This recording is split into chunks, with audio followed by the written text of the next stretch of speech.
Good afternoon and welcome to the Stanford Veteran Accelerator informational webinar. My name is Susie Jones and I am the Special Programs Coordinator with Stanford Summer Session. Thanks for being here today. I hope that you find this webinar to be really useful and I hope that it will address any questions that you have. I am going to turn off my video throughout the duration of the presentation, and then I will come back at the end to, when I can answer some of your questions. So don't be alarmed when the video goes away, but you should be able right now to see a PowerPoint slide that says Stanford Veteran Accelerator, a transformative educational experience.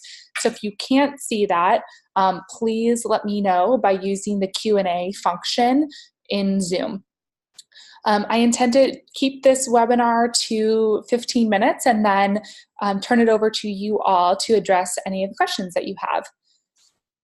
So I'm going to go ahead and turn off my video now. So today we will talk a little bit about the program, and I will go over academics and student life portion of the program, and I will conclude by discussing the application process.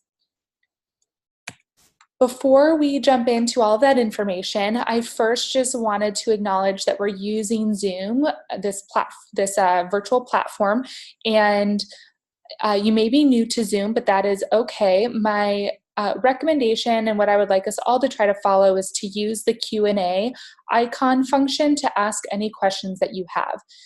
I know that you might have a chat option and a raise hand option. Please use those if you want to chat with someone else in the webinar, but for our sake, we will just stick with the Q&A function. Also, if you have any questions related to any specific personal circumstances that you have, please follow up after this webinar with an email to summer.stanford.edu. I will also give you our contact information at the end of the webinar. That way we can address your specific circumstances outside of this presentation with others. Okay. So let's first talk about Stanford Summer Session as a whole.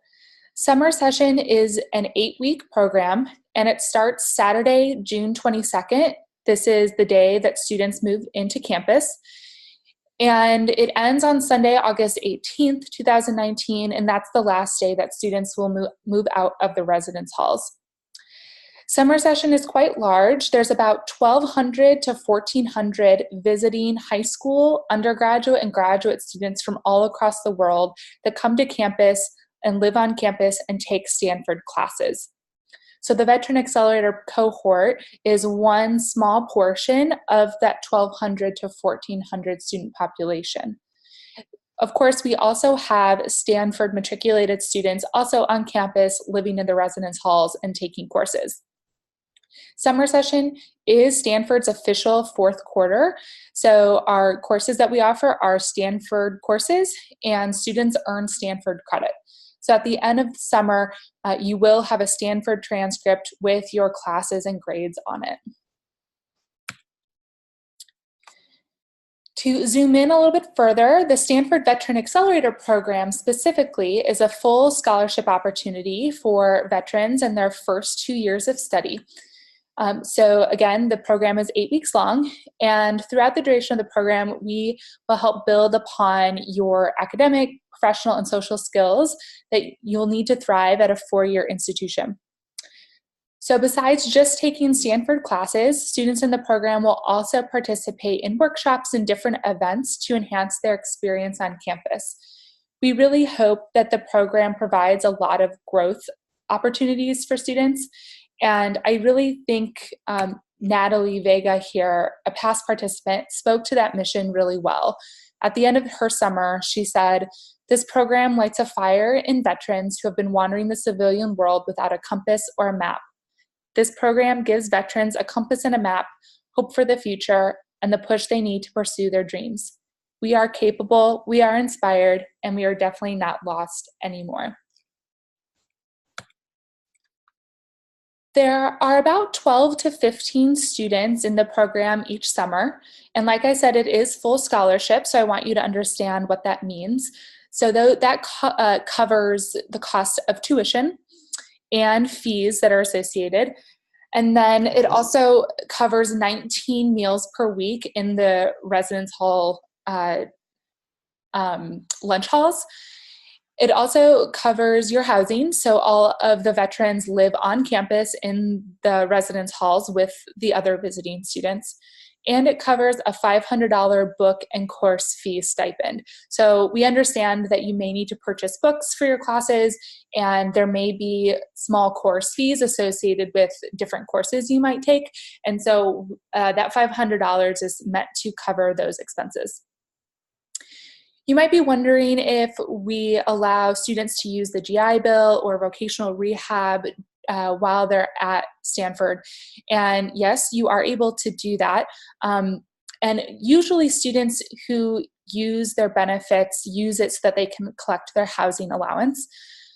Please see our website for more information. I'm not going to go too much into depth into this, but I will say that students have used it in the past, and what they do is they work with our Office for Military Affiliated Communities on campus, and that office helps Stanford veterans during the regular academic year, and they will also help the Veteran Accelerator students, and they help fill out all the paperwork. They help address questions related to how much money you would get for a housing allowance and other questions you might have about using your benefits during the summer.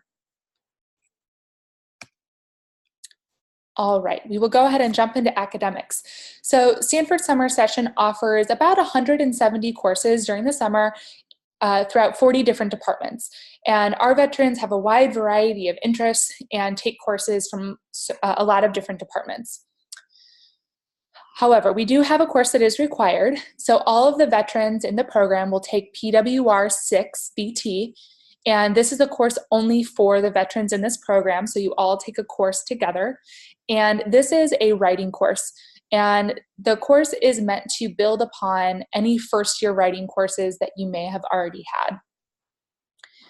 And then students will also take a second academic course of your choosing. So this is where if you have always wanted to take a psychology class, this is an opportunity to do that. Or if you are really interested in history but haven't had the chance to do that yet, you can do that too. We do provide some advising to help you choose that academic course. And then finally, you are able to take physical education courses if you would like to. You're able to take one. It is optional to take one of these, but I like to highlight them. About half of the veterans each summer take a physical education course. They range from yoga, swimming, golf has been popular in the past, so there's a wide variety of those PE classes. You can take anywhere from 6 to 9 units, but that has to include the PWR 6 class, and that has to include that second academic course. If you're interested in browsing what courses we're going to offer, please visit our website, which is listed there, the summer.stanford.edu/courses. So this website currently has the 2018 courses that we offered. So if you're interested just to get a glimpse on what we've had in the past, please visit that website. I would say in the next week, the 2019 courses should be posted. So you should know pretty soon what we're going to be offering so you can start to take a look at what you might be interested in taking should you attend summer session. To support you in your academics, we do have a few services to help you out. So first, before you even get to campus, if you are admitted to the Veteran Accelerator program, you would go through a required PreSummer Advising appointment. And that would be a virtual appointment with you and someone in the summer session office to chat about your academic record and what courses might be appropriate for you to take in the summer, aside from PWR 6 VT. So again, we talk with students a lot about what kind of courses they might be interested in taking and what kind of fits their goals and their mission. We also have the Summer Academic Resource Center. We call it SARC for short. And at SARC, during the summer, we have a few academic advisors there. So if you want to talk to them about your classes or if you have any questions about academic policy and procedure, then you can always visit the advisors at SARC. SARC is also staffed with a lot of tutors. They have writing tutors for PWR.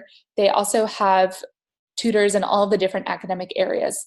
And the veterans use SARC a lot, and they report that it's super helpful. So this is something to note. If you really like to go to tutoring or office hours or whatnot, we really encourage that during the summer. One of the veterans in 2017 said, "I have changed a lot. I'm a better writer now that I've completed the PWR 6BT course. I'm also familiar with financial, legal, and design aspects of starting a new venture and owe it to Engineering 145, an amazing course with outstanding instructors." So this was an engineering student that decided to take Engineering 145, but Engineering 145 is an entrepreneurship course. And so you don't have to be an engineer or super interested in engineering to take that class. So I highly recommend that you look through the course list and really read the course descriptions once they're posted so that you get a better understanding of what we offer. Not everything is exactly what it seems to be. For example, this engineering course is actually about entrepreneurship. So we know that there's a lot more to just taking classes while you're on campus. And so we'll talk a little bit about the Veteran Accelerator programming specifically. So like I said earlier, we have professional, academic, and social events that we plan just for the students in this program. And attendance at these events are required. That's because we want students to get the most out of their experience while on campus. We usually have about 1 to 2 programs specifically for veterans every week. Past programming and past summers have included professional development sessions at Google and LinkedIn, where we go and meet veterans who work at those companies and students get their resumes reviewed. I've also had students take a tour of SLAC, which is a National Particle Accelerator lab that is right off campus. And I've also had a variety of different workshops related to academics. One has been a time management workshop that SARC has hosted for us. So this is just a sampling of some of the events that we hold just for veterans during the summer.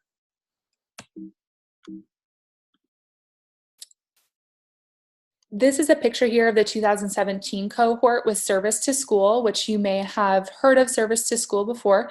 And in this picture are also admissions representatives from Princeton, Yale, Emory, Stanford, and Williams.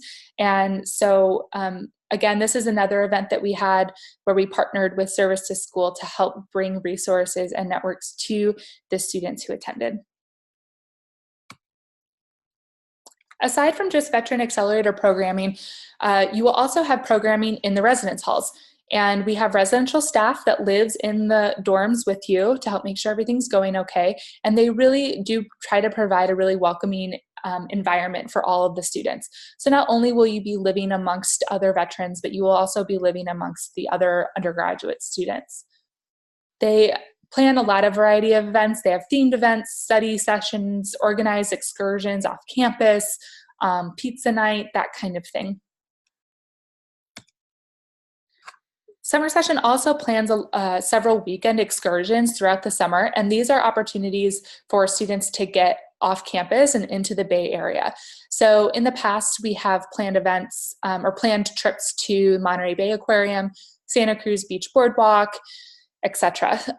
There's something every weekend. So I highly recommend that students who attend the program do take advantage of these weekend excursions and their residential programming, because that's the way that you will meet a lot of other students and get to know a lot of really cool people. All right, so now we will discuss components of the application. First, we'll start with eligibility, which these are located on our website as well. So at minimum, students who apply will have had to have graduated from high school or secondary school or equivalent, but have not graduated with a bachelor's degree yet. So we're still looking for someone who's in undergrad only. And students had to have completed at least 9 units of college level courses prior to applying, but that does not include like a JST transcript. And this is because we have to be able to see what your aptitude is academically. And so we need at least 9 units of coursework to be able to judge. We have some additional notes here. Like I said, all of our programs are required for the Veteran Accelerator students, and we do expect that students to be on campus for the duration of the program. That doesn't mean that you can't take a quick trip off campus if you want to go to San Francisco on a Saturday or whatnot. This is more like if you need to leave and go home for any reason. So if you foresee any conflict with that during the dates of the program, please just let us know as soon as possible. That doesn't mean that you aren't eligible for the program. It's just something that we want to know about.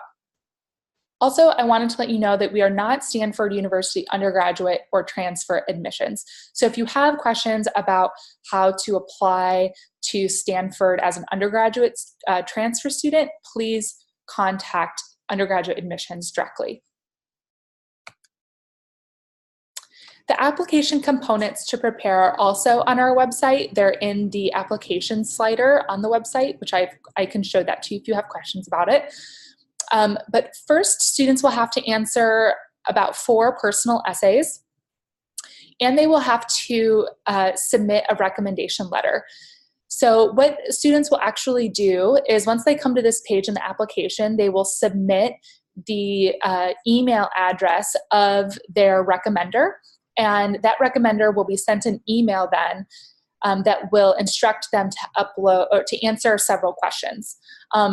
And so those questions we will use in the admissions process. So make sure that if you're interested in applying that you contact a recommender pretty soon and make sure that they are on board to answer those questions. Next, you will have to submit up to 3 of your most recent unofficial transcripts. So be sure to gather those now and be prepared to address how many units you have earned at each institution and what your GPA was at each institution. So if you have more than 3 transcripts, that's fine. We just want your 3 most recent transcripts. And then finally, we are asking for your DD-214 paperwork because we're looking for an official summary of your military background. If you don't have a DD-214, that's okay. You can always contact our office about what might be appropriate for you to upload in its place. Again, we're looking for some sort of official document that shows your military background. Applications are due March 6th, so you have a month to complete the application, and admissions decisions will be released March 26th. From there, if you were to be admitted, you would have 2 weeks to actually confirm your spot and to say yes that you want to attend, and that date is April 10th, 2019. Again, here's our contact information. There's our phone number is listed there. Feel free to give us a call. And our email is also listed there. And then, of course, we are also on Facebook if you want to visit that. But I would say that the quickest way to get a hold of us is by phone and email. So thank you. That's the end of the presentation portion. And so I am going to come back and open up to just any questions that you might have. Please feel free to use the Q&A box again, and I will address your questions. And I can also move back and forth in this presentation. Here, I'll land right here at the contact information. Thank you, Lori. Is living on campus required? Yes, living on campus is required of all the students in the Veteran Accelerator program. We like them to live on campus and really get the true experience of what it's like. And all of the students live together, and it kind of creates a more cohesive cohort feeling.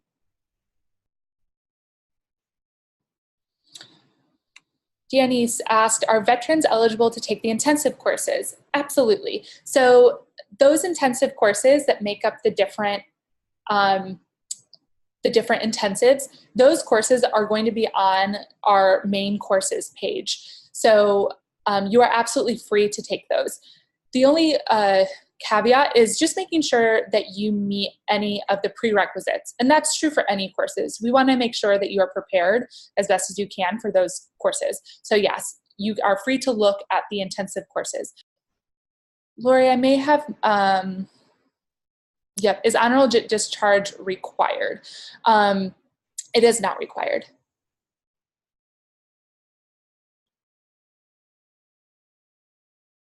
Can pre-summer advising be done in person if we are local? Absolutely.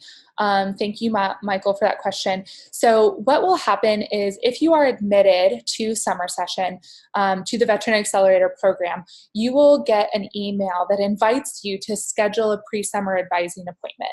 However, if you want to, what you can do is you can just respond to that email and say that you're local and you would love to chat in person. That is totally fine.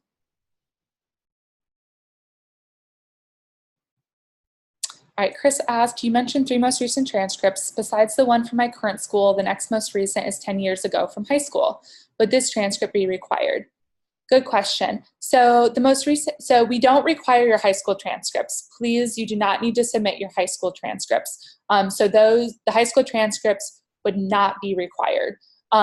If you have a transcript from 10 years ago from a university, that would still be useful to have. But if it's difficult to track down, that's okay.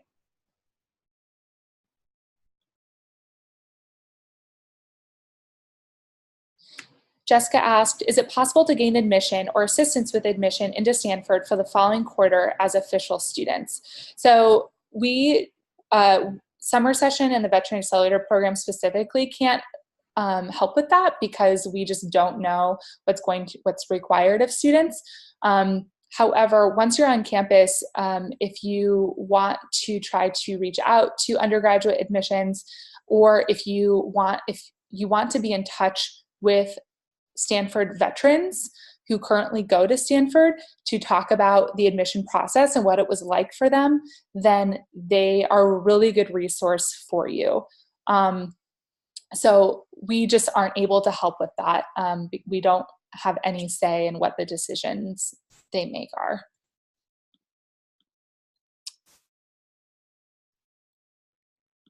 Okay, will we be able to use Stanford labs and facilities to practice technical skills such as programming, especially be a better future employee?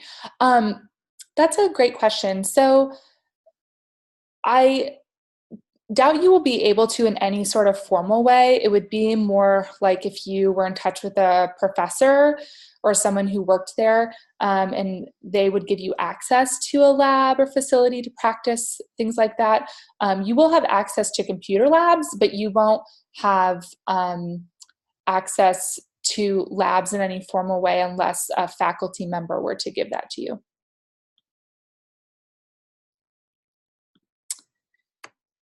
Thanks, Lori. Is there such a thing as too many earned credits for students considering this program?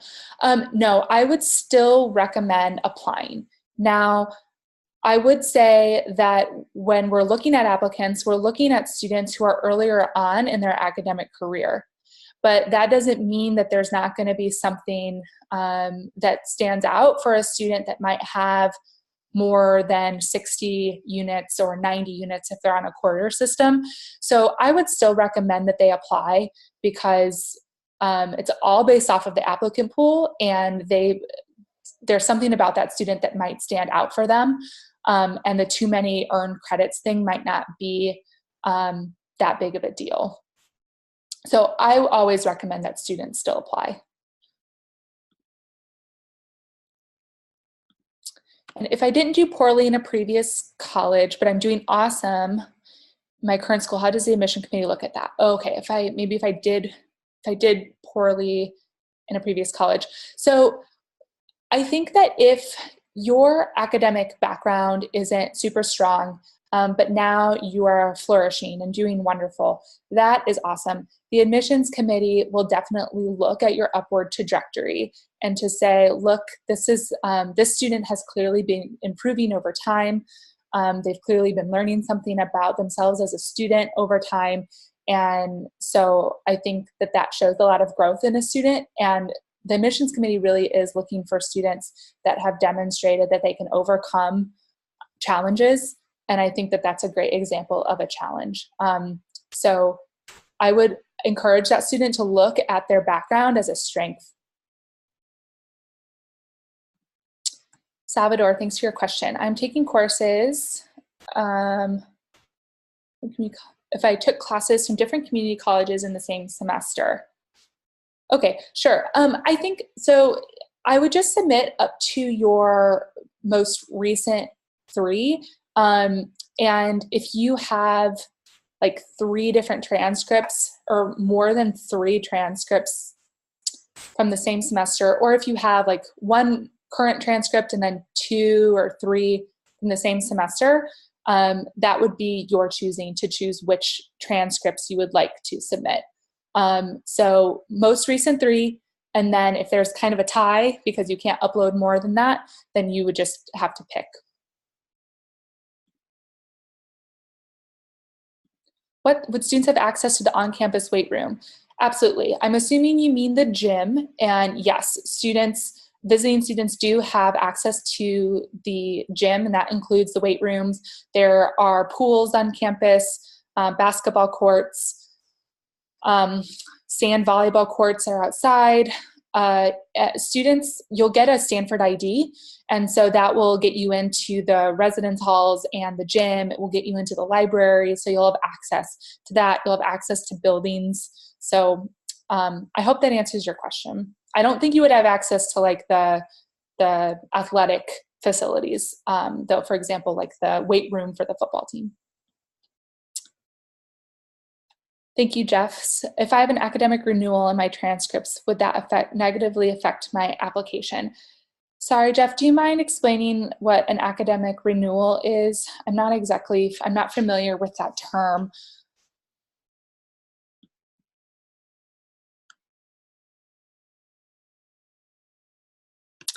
Thanks, Jeff. It's striking a poor grades if you are doing well now and past grades are not indicative of your full potential. Got it. Sure. No, I think that, again, I think if you have, if you have a transcript that shows a poor grade and then you've replaced it with a really strong grade, that just shows growth.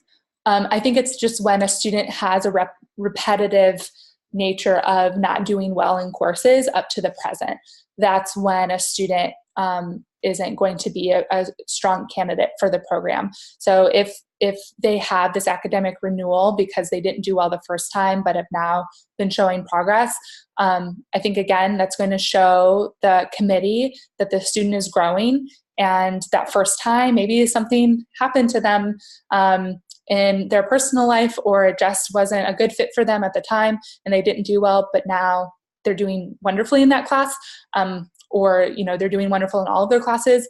I think that shows a lot of growth, and it's not going to negatively impact the student's application. So a student should do an academic renewal if they can show that they're going to do really well the next time.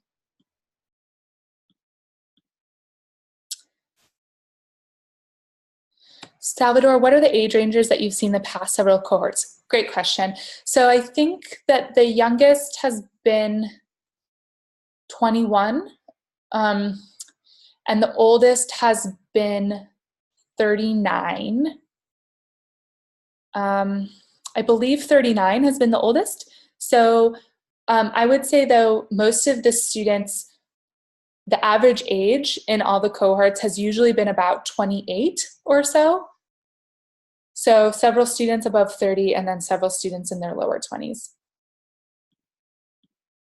Jeff, would a mediocre GPA like a 3.5 be considered in the big picture for admittance? Yep, absolutely. And 3.5, not mediocre to me. I think that student with a 3.5 should absolutely consider applying.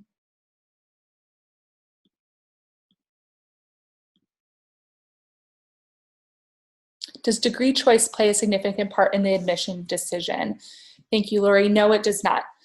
I would say a lot of the students in the program are interested in engineering, are interested in law, business, human resources, psychology, philosophy, is political science, but we run the gamut and we aren't looking at what they're interested in studying when we're making an admission decision.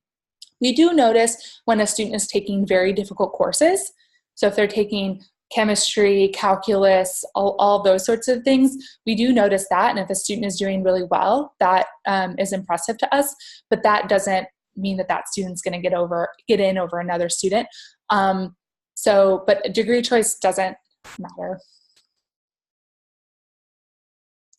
We still have time for more questions if you have any. And of course, if you think of any after this, please feel free to email summer session as well.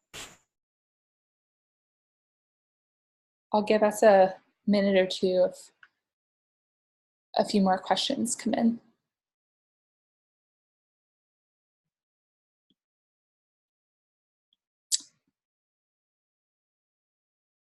Okay, thanks, Chris. Do the multiple applicants from the same college impact the decision process?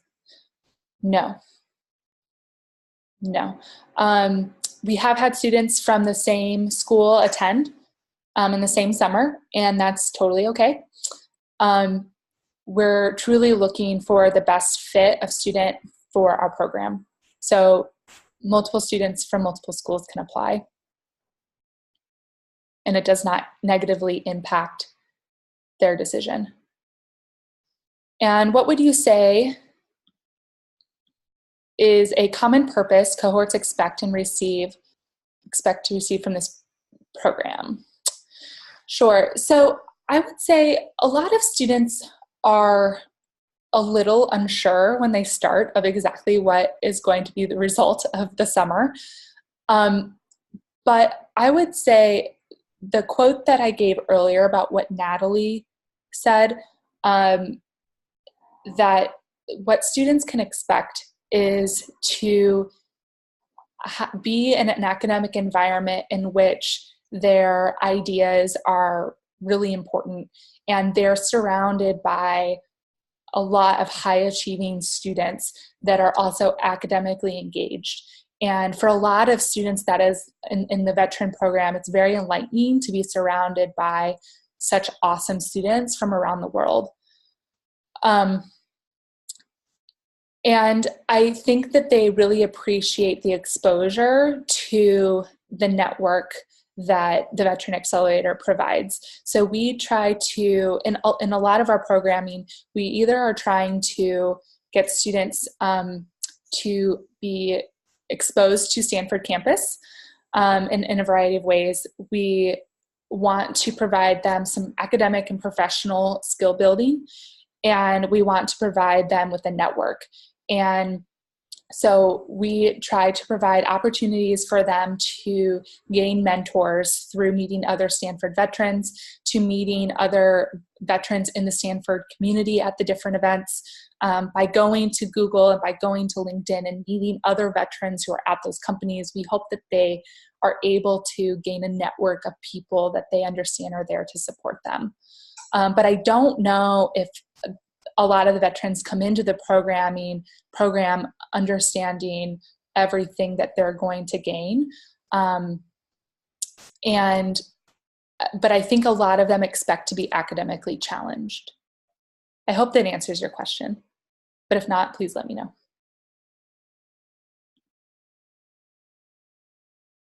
Great question. Should students expect to cover their own travel costs to and from their origin to Stanford? Yes, they should expect to cover their costs for travel. What fixed costs are to be expected while at the campus? Great question, Jeff. So I think the biggest fixed cost could be, it's not really fixed, but if 19 meals per week aren't enough, then there might be an additional food cost for you. And then aside from that, if you decide to park on campus and bring a car, then you're going to have that fixed cost during the summer. But otherwise, the cost of, like I said, housing and such is all taken care of. So the transportation is the biggest, the car parking is the most fixed cost, and then any additional like food items would be the next. Thanks, Chris. What are the transportation options while at campus? So there is the Marguerite shuttle system, which is awesome, and it's free for students, and it takes them around campus on all different routes, and it also takes students to the Caltrain station, and a few of them might go a little bit farther off campus. So the Marguerite is really awesome. Students can also bring a bike to campus if they want to. There are rules about having a bike on campus, but if you are admitted, then you will get access to a student handbook, and it will tell you what the requirements are about a bike and how to register your bike on campus. And then, of course, you can park, but I wouldn't recommend driving around campus. It's just the parking situation is not that awesome on campus, really. So I think it's good if you plan to leave campus for any sort of reason or want to be able to leave campus. But as far as like getting around campus, you wouldn't drive your car. You would use the Marguerite or you would bike. And I would say biking is a super popular option, or people use a scooter, like a manual scooter, to get around campus. If you're a big fan of rideshare, I know a lot of people take rideshare on and off campus also. And then there's also the Caltrain, which would be a fee for a student, but you can purchase a ticket for the Caltrain, which would take students down to San Jose if they want to visit San Jose, and it takes them all the way up to San Francisco if students want to visit the city.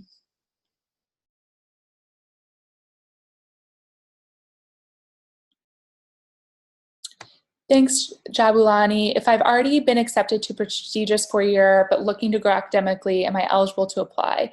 Yes, you are eligible to apply for the program. Jeff, books, thank you. The fixed cost of books, sure. So how it would work is we will give students a $500 stipend to cover their costs of books and to cover any course fees. How it would work is that students typically have to pay for those things in the beginning, and then eventually, like usually in July, they will get the check in the mail or directly deposited if they sign up for direct deposit. And so students might have will have that upfront cost, and then they won't have to be reimbursed for the specific amount of money that they spend on their books. We will just give them the $500 stipend. And it all depends, what books they need is all dependent on the course that they take.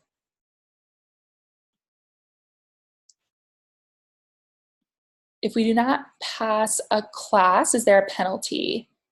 No, there is not a penalty. You just don't want that on your transcript, of course.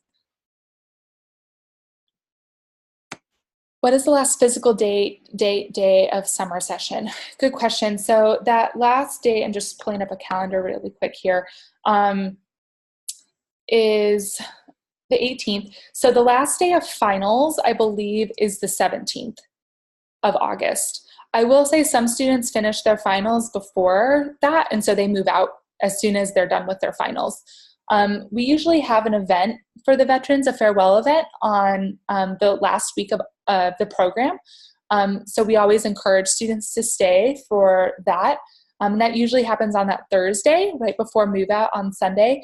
But I would say students start to move out on August 16th.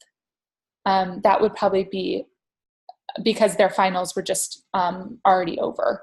But the last day of finals is the 17th, and the last day that they can be on campus is the 18th. Thanks, Chris. So the program keeps in touch with alumni. What are some graduates of this program doing now? Great question. So keeping in touch with alumni, we don't have a formal way of doing it. It kind of has been as students have decided to keep in touch with us. And every year we invite alumni of the program to come back to different events throughout the summer to meet our cohort of students, and that's always really awesome. I will say a decent number of these students, and by decent I mean 4 to 5, are currently at Stanford as undergraduate students. They successfully transferred to Stanford. And so those students are around and really, really helpful to our each cohort of students as they come in. So a number of them are still students. A lot of them go on to graduate school. So I have one currently who transferred to University of Texas at Austin, and he is going to graduate, and he's currently applying to go to an accelerated Bachelor of Nursing program. We have one student who got into, I believe, a Master's of Biology program at Cornell University. And I know we have a few who went on to work. We have another who recently got into graduate school at Stanford as well. So, sorry I don't have a ton of specific examples, but a lot so far have gone on to graduate school. And this program will be, its 6th summer. So we're still, a lot of students are still getting through school or attending graduate school.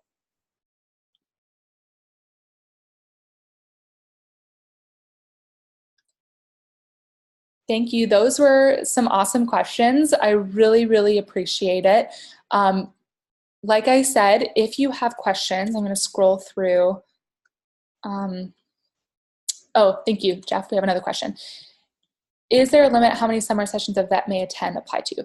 That's a great question. So yes, so a student can only attend the Veteran Accelerator program for 1 summer. However, students can attend summer session, the bigger undergraduate program, as many times as they are eligible for the undergraduate program.